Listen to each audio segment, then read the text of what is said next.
Welcome back to channel छात्रों। आज फिर से मैं आपके लिए एक बोर्ड का पेपर लेकर आ गया हूं जिसका कोड अब मैंने यहाँ पर मेंशन कर दिया है। और इससे पहले भी मैंने वीडियोस डाली हुई थी, तो प्लीज आप वो वीडियोस जरूर देख लीजिएगा।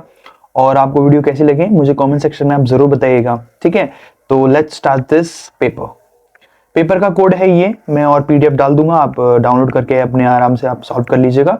और यहाँ फिर से मैं आपको सिर्फ एमसीक्यू सॉल्व करके दिखाऊंगा। अच्छा, ये जो मैथमेटिक्स का जो पेपर होने वाला है ये बेसिक होने वाला है, इट्स नॉट अ स्टैंडर्ड।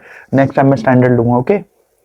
अभी टाइमिंग की थोड़ी दिक्कत है जस्ट बिकॉज ऑफ, क्योंकि मुझे और भी बहुत सारे काम हैं, इसलिए मैं फुल वीडियो नहीं बना पा रहा हूँ। I am really very sorry, but as soon as possible मैं पूरी पीडीएफ जो है सॉल्व करके पूरे पेपर को और फिर आपके सामने जरूर लेकर आऊंगा, ठीक है। Till then let's start this. Okay, for what value of k the product of zeros of the polynomial dash dash dash is 2। अच्छा, प्रोडक्ट यहां पर हमें 2 दे रखा है और इसमें हमें k की वैल्यू पूछी है। तो हमें पता है कि अल्फा इंटू बीटा बराबर होते हैं c अपॉन ए के। अब यहाँ प्रोडक्ट ऑफ द जीरोस यहाँ ऑलरेडी उसने 2 दे रखा है, बराबर c यहाँ पर क्या हो जाएगा, बिल्कुल सही, हमारा 7 हो जाएगा, तो माइनस का 7 लिख लेंगे, अपॉन में a यहाँ पर क्या है, a यहाँ पर हमारा k है, ठीक है। तो यहाँ पर हम k लिख लेंगे, तो k वहां चला जाएगा और ये जो 2 है ये यहां आ जाएगा, तो ये हो जाएगा -7 अपॉन में 2। सो -7 अपॉन में 2 देखेंगे, ऑप्शन नंबर हमारा बी सही हो गया। नेक्स्ट आएंगे ए हमारा 8 है और ए 10 की वैल्यू है -19, तो इसमें डी पूछा है हमसे, ठीक है। तो ए 10 है ना, सो हम लिखेंगे ए 10 बराबर ए प्लस 9d, ठीक है। अब यहां पर ए 10 की वैल्यू कितनी है, -19, ए की वैल्यू कितनी है, 8 दे रखी है, प्लस 9d। अब इसको वहां लेकर जाते हैं तो हो जाएगा -9 19 -8 बराबर 9d। इसमें दोनों को ऐड ऑन करेंगे, माइनस के 27 हो गए बराबर, और d अकेला करेंगे, 9 यहां आ जाएगा, 9 27 को काटेगा, माइनस का 3 बराबर d। आपका d निकल गया माइनस के 3, जो कि आपका ऑप्शन नंबर डी यहां पर सही हो गया, ये वाला, ठीक है। ये वाला डी आपको दिख रहा होगा, ठीक है। Let's move ahead. अब यहां दे रखा है the mid point of the line segment joining dash dash dash dash dash is. अच्छा, मिड पॉइंट पूछा हुआ है। मिड पॉइंट क्या होता है वो आपको बता देता हूं। जैसे मान लो एक स्ट्रेट लाइन है, और ये ज्यादा थिन हो गई, ऑलराइट, एक स्ट्रेट लाइन है इस तरह से। अब इसका ये मिड पॉइंट है, मान लेते हैं इस नाम को, इस पॉइंट को नाम देते हैं ए, ये हो जाएगा बी और ये हो जाएगा हमारा पी। तो मान लो कि ये ए बोल रहा है वो उसको, और इसको बोल रहा है वो बी, तो ये हो गया x1 y1 और हो जाएगा x2 y2, ठीक है। अब यहां पर उसने हमें मिड पॉइंट पूछा ना, तो हम मिड पॉइंट वाला फॉर्मूला लगाएंगे। तो बच्चों मिड पॉइंट वाला फॉर्मूला आपको पता होगा, तो मिड पॉइंट वाला फॉर्मूला आप लोगों को पता होगा, नहीं पता है तो मैं यहां लिख देता हूं, चलिए कोई बात नहीं, यहां मैं लिख देता हूं जगह करके, तो जगह हमारे पास बड़ी कम रहती है, और ठीक है मैं यहां लिख देता हूं। क्या होता है मिड पॉइंट वाला formula, x1 plus x2 upon में 2, और होता है y1 प्लस y2 अपॉन में 2। ये होता है भाई मिड पॉइंट वाला, जब हमारा एकदम मिडिल की वैल्यू में बिल्कुल पॉइंट दिया हो मिडिल का, बिल्कुल, ठीक है। तो यहां पर हम वैल्यू इस फॉर्मूले के हिसाब से सेम टू सेम रख लेते हैं। x2 हो गया हमारा 8 प्लस और माइनस का 1 हो गया अपॉन में 2, यहां से निकलेगा हमारा x, ठीक है। अब y के लिए देख लेते हैं, y इक्वल्स टू, अब y1 तो जाएगा 3 plus and y2 is 3 upon में 2 अपॉन में 2, 2 3 इज 6, 6 प्लस 3 इज 9 अपॉन में 2 अपॉन में 2, और हो जाएगा प्लस माइनस माइनस, 8 में से 1 गया, बचे 7, 7 अपॉन में 2। इसको जब हम सॉल्व करेंगे तो it will become y equals to 9 upon में 4। तो y आपका निकला है 9 अपॉन में 4 और x आपका निकला है 7 अपॉन में 2। अब यहां देख लेते हैं, ऑप्शन नंबर आपका डी सही हो गया, ठीक। नेक्स्ट आएंगे, इसको हटा देते हैं, सॉल्व करते जाएंगे, जगह होती जाएगी, हटाते जाएंगे। Okay, sine is 1/3, then the sec theta is what is that, okay, sine theta is 1/3। अब हमें पता है कि यहाँ पर साइन जो होता है वो होता है परपेंडिकुलर अपॉन हाइपोटेनस, और जो हमारा सेक होता है वो होता है क्या था हमारा, पंडित बद्री प्रसाद हर हर बोले। अब इसमें सेक ये होता है, तो वो होता है हाइपोटेनस अपॉन में बेस। तो हमारे पास हाइपोटेनस तो है, हमें बेस और चाहिए, तो ये निकाल लेते हैं हम। देखिए हाइपोटेनस का स्क्वायर 3 का स्क्वायर बराबर बेस का स्क्वायर प्लस परपेंडिकुलर का स्क्वायर। अब परपेंडिकुलर हमारा 1 है ना, तो यहाँ 1 रखेंगे हम, मान लो इसी को मान लो, ये परपेंडिकुलर और बेस का स्क्वायर हमारे पास नहीं है, ये हो जाएगा 9 माइनस यहां से एक जाएगा वहां पे इक्वल्स टू बेस का स्क्वायर, ये माइनस होगा, ये हो जाएगा 8 और ये लग जाएगा इसमें रूट बराबर बी। ठीक, अब इसको हम कैसे लिख सकते हैं, देखिए रूट 8 को हम लिख सकते हैं 4 into two equals to b, तो 2 करके बाहर आ जाएगा 2 और ये हो जाएगा बी, तो बेस हमारा हो गया 2 रूट में 2। ठीक, अब चलिए रखते हैं, हाइपोटेनस कितनी है हमारी 3 अपॉन में बेस कितना है, अभी अभी आपने निकाला है, मतलब मैंने निकाला है 3 अपॉन में 2 रूट में 2, तो देख लीजिए ऑप्शन नंबर बी आपका सही हो गया, ये आपका सेक थीटा 3 अपॉन में 2 रूट में 2 हो जाएगा। नेक्स्ट इज HCF निकालना है हमें इसका। ठीक है, HCF निकालना देखिए बहुत आसान है, हम ये देख लेते हैं, इसके फैक्टर्स कर लेते हैं, ये हो जाएगा 11 गुणा 12। ठीक है, और इसके फैक्टर्स करते हैं तो ये हो जाएगा 7 गुणा 11, तो इनमें दोनों में कॉमन 11 11 आ रहा है, इसलिए आपका ऑप्शन नंबर ए सही हो जाएगा। ठीक, बहुत बेसिक है, कोई इतना मुश्किल नहीं है क्योंकि पेपर ही बेसिक वाला है इसलिए। If the roots of quadratic equations dash a dash are reals and equals, then the value of k is, अच्छा इसमें k की वैल्यू क्या होगी, ठीक है कोई बात नहीं, तो उसने क्या बोला है रियल एंड इक्वल है। ठीक है, तो डिस्क्रिमिनेंट हम कह सकते हैं कि डिस्क्रिमिनेंट यहां पर हमारा कितना है 0, तो 0 बराबर बी स्क्वायर माइनस 4ac होगा। ठीक है 0, अच्छा b क्या है इसमें माइनस के 5, तो माइनस के 5 का स्क्वायर हो जाएगा माइनस 4 इंटू ए हमारा क्या है 4 है, इंटू सी हमारा क्या है k है, तो ये k कर लिया। अब इसका करेंगे माइनस 5 का स्क्वायर खोलेगा 25 हो जाएगा, तो माइनस के 25 यहां ले आते हैं इक्वल टू के उस तरफ, यहाँ 4 चौक 16, तो माइनस के 16 के हो जाएंगे, माइनस से माइनस कट जाएगा, 16 वहां पहुंच जाएगा, तो 25 बटे में 16 बराबर के हो जाएगा, आपका ऑप्शन नंबर बी सही हो जाएगा। The probability of winning a game is P, then the probability of the losing the game is, ठीक है, ये है किसी गेम को जीतने की प्रोबेबिलिटी, प्लस ये है किसी गेम को ना जीतने की प्रोबेबिलिटी, और जीतने की और ना जीतने की टोटल सम होता है 1, तो उसने हमसे पूछा है लूजिंग के लिए, तो हम इस लूजिंग को यहीं रखेंगे और इस जीतने की वहां भेज देंगे, तो 1 माइनस पी हो जाएगा। सो देख लीजिए 1 माइनस पी किस में है, 1 माइनस पी आपका डी, ऑप्शन नंबर डी सही हो गया। The distance between dash and dash is, अच्छा ये कितने यूनिट होगा, तो वैसे ऑप्शन तो आपका ये है, लेकिन फिर भी हम इसके अंदर डिस्टेंस फॉर्मूला यूज करेंगे एंड देन इसको सॉल्व करेंगे। ठीक है, so let's solve the question. Distance formula सभी को पता होगा, क्या होता है डिस्टेंस फॉर्मूला, बेटा होता है x2 माइनस x1 का square plus y2 minus y1 का स्क्वायर। ठीक है, चलिए रख लेते हैं, अच्छा इस पर रूट लगा देते हैं, रूट ये हो गया, रूट ये हो गया x1 और x1 y1 और ये हो जाएगा x2 और y2। ठीक है, सो नाउ माइनस के 2 और माइनस 2 का स्क्वायर प्लस फिर y2 है हमारा 3 माइनस और फिर माइनस के 3। ठीक है, ध्यान से देखिएगा, ये मैंने y1 रखा है, ये y2, और ये मैंने x2 रखा है, ये x1 रखा है। ठीक है, रूट कर देंगे, माइनस माइनस प्लस हो गया, सो माइनस माइनस कितने हो गए 4, 4 का स्क्वायर खोलेंगे ये हो जाएगा 16 प्लस, अब ये देख लीजिए माइनस माइनस प्लस हो गया, तो 3 और 3 6, 6 का स्क्वायर खोलेंगे 36, दोनों को जोड़ेंगे 6 और 6 12 और ये हो जाएगा 52 52।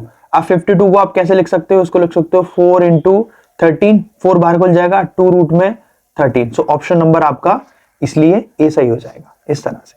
ठीक है, next is for what value of the theta sine, इतनी ये जो वैल्यू दी हुई है पूरी ये 2 के बराबर है, तो इसमें बताइए थीटा क्या हो सकता है, तो इसका ऑप्शन नंबर वैसे आपका सी सही हो जाएगा, लेकिन देखते हैं वो कैसे सही होगा। ठीक है, इसको हटा देते हैं, ऑलराइट, तो इसमें क्या दिया हुआ बेटा देखो, sine square plus sign plus cos square. अब बेटा साइन स्क्वायर और कॉस स्क्वायर क्या होता है, देखिए हमें आइडेंटिटी पता है कि साइन स्क्वायर और कॉस स्क्वायर बराबर होता है 1, तो इसकी और इसकी जगह मैं 1 लिख सकता हूं, तो मैं ऐसे लिख सकता हूं कि sine theta plus 1 equals to 2, ये सब कुछ 2 के बराबर था। ठीक है, अच्छा साइन थीटा बराबर, अब इस 1 को वहां लेकर जाएंगे तो 1 आ जाएगा, 2 में से 1 माइनस होगा 1 बचेगा, तो साइन थीटा इक्वल्स टू 1, तो साइन की वैल्यू अगर 1 आ रही है तो कब आएगी, साइन की वैल्यू 1 बेटा 90 पे आती है, इसलिए आपका थीटा जो होगा वो 90 हो जाएगा। A card is drawn from a well shuffled deck from 50 deck of 52 cards. The probability of getting the drawn red queen. अच्छा रेड क्वीन दो होती हैं रेड क्वीन, कौन कौन सी, एक तो हार्ट की होगी रेड और एक डायमंड की होगी रेड। तो टोटल जो है फेवरेबल आउटकम्स दैट इज 2। अब टोटल डेक में कितने हैं 52, ठीक है। तो उसने पूछा है रेड क्वीन कितनी आ सकती है, उसकी क्या प्रोबेबिलिटी आने की। तो बेटा काट दो एक और ये हो जाएगा 26। तो 1/26 आपका ऑप्शन नंबर डी सही हो गया। In a certain value of x, divide the statistics data arranged in order into two equal parts. Then the value of x is called, अच्छा x की वैल्यू होगी बेटा मीडियन। मीडियन मतलब होता है द मिडिल वैल्यू, क्योंकि वो 50-50 मतलब हाफ हाफ में अगर वो इक्वली पार्ट्स में डिवाइड कर रहा है तो 50% एक तरफ जाएगा और 50% एक तरफ जाएगा। तो मतलब वो मिडिल वैल्यू के लिए कह रहा है और मिडिल वैल्यू के लिए हम मीडियन को ही यूज करते हैं। सो इसलिए आपका जो x होगा वो मीडियन कहलाएगा। The radius of the sphere is 7/2. The volume of the sphere is, अच्छा इसका आंसर होगा बेटा आपका 3। चलिए देखते हैं कैसे होगा। वॉल्यूम कैसे निकालते हैं हम, किसी भी स्फेयर का वॉल्यूम क्या होता है, वॉल्यूम होता है 4/3 इंटू पाई आर का क्यूब। अब आर यहां पर कितना है 7/2, मतलब मैं 3 बार लिख सकता हूं 7/2 इंटू 7/2। वेरी गुड बेटा, 7 से 7 गया, ठीक है। इस 4 से, जैसे 2 दूनी 4 होगा ना, तो इस 4 से ये पूरा 4 चला गया, 2 से चला गया 11 बार, ठीक है। ऊपर क्या बचा 11 गुणा 7 गुणा 7, ये वाले बचे थे दोनों 7-7, और नीचे बचा है अपना 3, ठीक है। तो दोनों का इंटू कर लेते हैं, तो 11 गुणा 49/3। अब इन सबको आप गुणा करोगे ना तो फ्रैक्शन में कुछ ये बनेगा, वो ऑप्शन नंबर ई वाला आपका सही हो गया। The mean and the median is statistical data is 21 and 23. The mode is okay. ये है आपका मीन और ये आपका मीडियन। अब उसने आपसे मोड पूछा है, ठीक है, कोई बात नहीं। फॉर्मूला क्या होता है बेटा, फॉर्मूला होता है मोड बराबर 3 times median minus 2 times mean, ठीक है। 3 टाइम्स मीडियन, मीडियन कितना है हमारा 23 है। ओहो राम जी, मैं इसको यहां लिख लेता हूं, मोड बराबर 3 टाइम्स मीडियन।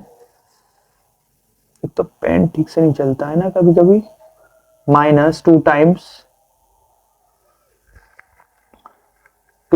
Mean, okay. सो यहां लिख लिया हमने mode 3 times median is 23 minus 2 times mode sorry mean is 21, ठीक है। मल्टीप्लाई कर लेते हैं हम यहाँ पे, चलिए यहां आ जाते हैं, बराबर 3 2 6, 3 3 9, 69, 2 2 4, 2 1 2, 41, और यह हमारा मोड निकलने वाला है। तो 9 में से 1 गया, 8 बचा, 6 में से 4 गए, 2 बचा, 28 हो गया। Sorry it's not right, 2 1 2, it's not 41, it's 42, sorry. तो 27 हो गया, 9 में से 2 गए 7 बजे, 6 में से 4 गया 2 बचा। तो ऑप्शन नंबर आपका ए सही हो जाएगा। The height of the radius of the right circular cone is 24 and 7. Then the respective slant height is of the cone is, अच्छा तो देखिए किसी भी कोन के स्लैंट हाइट निकालने के लिए एक फॉर्मूला होता है बेटा, L इक्वल्स टू क्या होता है, L इक्वल्स टू रूट में रेडियस का स्क्वायर प्लस हाइट का स्क्वायर, राइट। अब यहाँ पर देख लेते हैं हम, रेडियस कितना है हमारा 7, तो 7 का स्क्वायर कर दो, हाइट कितनी है 24, तो 24 का स्क्वायर कर दो, ठीक है। इससे आपका L निकल जाएगा, स्लैंट हाइट निकल जाएगी। तो 7 का स्क्वायर होता है बेटा 49 प्लस, और 24 का स्क्वायर होता है 576, 576। ये आपको, ये छोटे छोटे स्क्वायर्स आपको याद रखने हैं तभी बात बनेगी, ठीक है। इसके बाद में L equals to add on कर लेते हैं, दोनों एड ऑन करने के बाद आपका 625 बनेगा, 625 बाहर खोल के बन जाएगा 25। तो आपका ऑप्शन नंबर डी सही हो जाएगा, आपकी स्लैंट हाइट 25 होगी। If the one of the zero of the quadratic polynomial dash and dash is -3, then the value of alpha is so easy. इसमें आपको करना क्या है, आपको यहाँ पर एक जीरो दिया हुआ है, ठीक है, -3, तो x यहाँ पर आपको वही रखना है। तो चलिए रख के देखते हैं और इक्वल्स टू 0 कर देंगे, ठीक है। ऑलराइट, इसको हटा लेते हैं, तो let's have some space. Okay, so alpha -1, तो -3 का स्क्वायर करूंगा प्लस, और ये हो जाएगा अल्फा -3 + 1 इक्वल्स टू 0 हो गया। अब चलिए खोलते हैं, अल्फा -1 ये खुलेगा, इंटू ये इंटू हो जाएगा 9, और ये हो जाएगा प्लस माइनस माइनस, तो -3 अल्फा और प्लस का 1 इक्वल्स टू 0। 9 इंटू अल्फा करेंगे सो हो जाएगा 9 अल्फा और माइनस के 9 माइनस के 3 अल्फा प्लस 1 इक्वल्स टू 0। थोड़ा फिगर आउट कर लेते हैं। 9 अल्फा में से 3 अल्फा जाएंगे तो बेटा 6 अल्फा बचेंगे, ये यहां लिखेंगे 6 अल्फा और minus 9 plus 1 plus minus minus हो गया तो माइनस के 8 हो गए इक्वल्स टू 0 हो गया। अब इसको वहां लेकर जाते हैं तो अल्फा इक्वल्स टू 8 अपॉन में 6 हो जाएगा, थोड़ा कट डाउन करेंगे तो हो जाएगा 4/3। तो अल्फा आपका निकल गया 4/3। ऑप्शन नंबर आपका सी सही हो गया। I hope you understand. The diameter of the circle of the length is 6 cm if one end of the diameter is dash then the other end of the x axis is at। तो option number वैसे आपका सी सही हो जाएगा। इसमें आपको length का formula लगाना है, डिस्टेंस फॉर्मूला लगाना है आपको कोऑर्डिनेट ज्योमेट्री का, ठीक।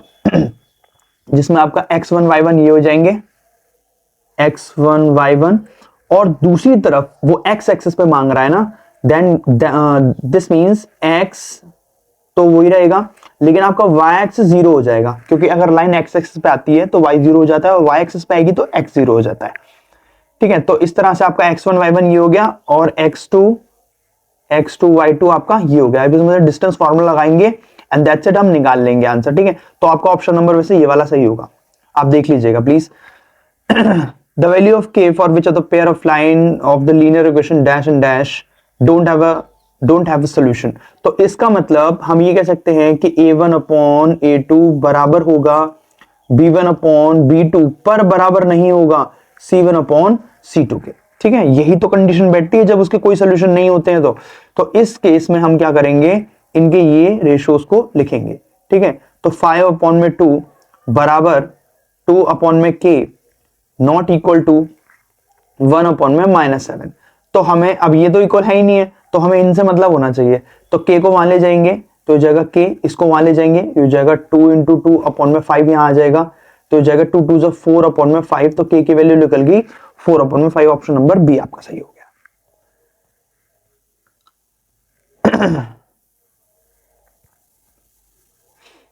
Okay, 2 dice are rolled together the probability of the getting the doublet. अच्छा, डबलेट क्या होता है? देखिए डबलेट बेटा वो होता है जिसमें हम दोनों डाइसों में एक सेम नंबर लेकर आ रहे हैं, जैसे दोनों डाइस 1 1 दिखा रहे हैं, दोनों डाइस 2 2 दिखा रहे हैं, दोनों डाइस 3 3, इस तरह से। अब 6 तक हैं तो भैया वो 6 तक ही दिखाएंगे डबल डबल में, ठीक है। तो 1 2 3 4 5 6 तो 6 ऊपर और टोटल पॉसिबल आउटकम्स कितने होंगे? तो बेटा मैंने पहले भी आपको सिखाया हुआ है, 2 डाइस है तो 6 इंटू 6 करेंगे तो टोटल हो जाएंगे हमारे 36। तो 36 नीचे लिखेंगे, काटा कूटी करेंगे हो जाएगा 16। ऑप्शन नंबर आपका सी सही हो जाएगा। तो डबलेट दिखाने की ये प्रॉपर्टी है। ओके, नेक्स्ट इज ओके, अब यहां आ जाते हैं। If PA and PB are the tangents drawn to a circle with the center O and an external point, then the quadrilateral OAPA is a cyclic quadrilateral. Okay, OAPB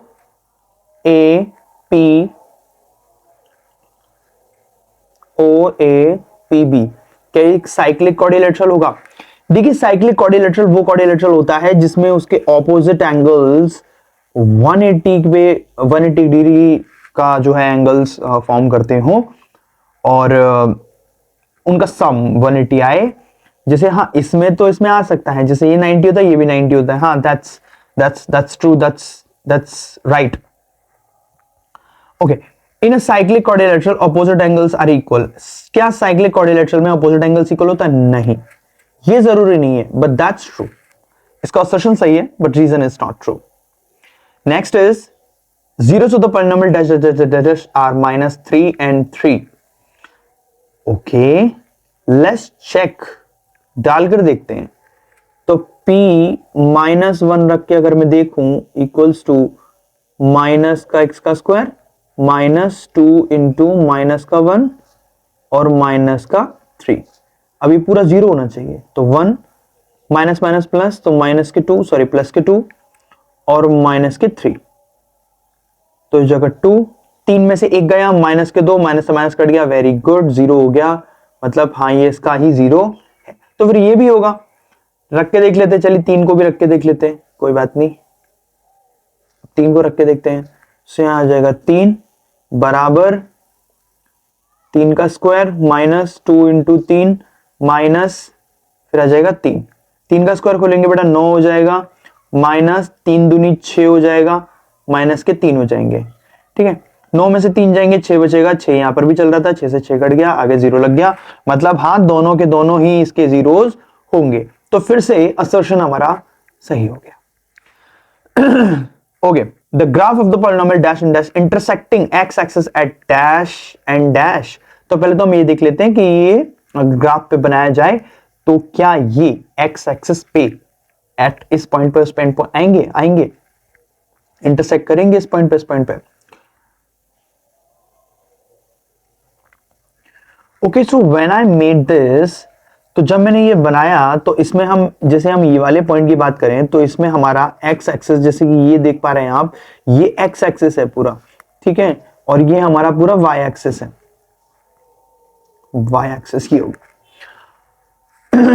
अब ये वाला जो point है तो ये वाला पॉइंट यहां आ रहा है जस्ट बिकॉज ऑफ, क्योंकि वाई एक्सिस हमारा 0 है तो एक्स एक्सिस पर यहां पर ये पॉइंट लाई करेगा, तो यहां ये कोऑर्डिनेट्स बनेंगे -1 और 0। अब दूसरे वाले कोऑर्डिनेट्स की बात करें तो ये पहले वाले क्वाड्रेंट में आएगा, इस वाले क्वाड्रेंट में, ठीक है, जो पॉजिटिव क्वाड्रेंट है। तो यहां से हम फिर से हमारा एक्सिस वाई एक्सिस 0 हो गया है, तो हमारा एक्स एक्सिस पर यहां पर कहीं ये लाई करेगा।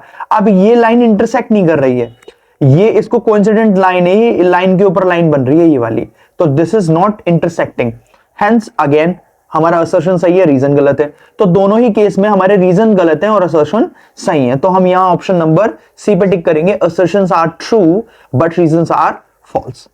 I hope you guys like the PDF and my explanation. I hope you like this. और अगर if you found this video helpful, so please do subscribe and share with your one of your bestest friend and beloved friends. Thank you so much guys. Let's meet again.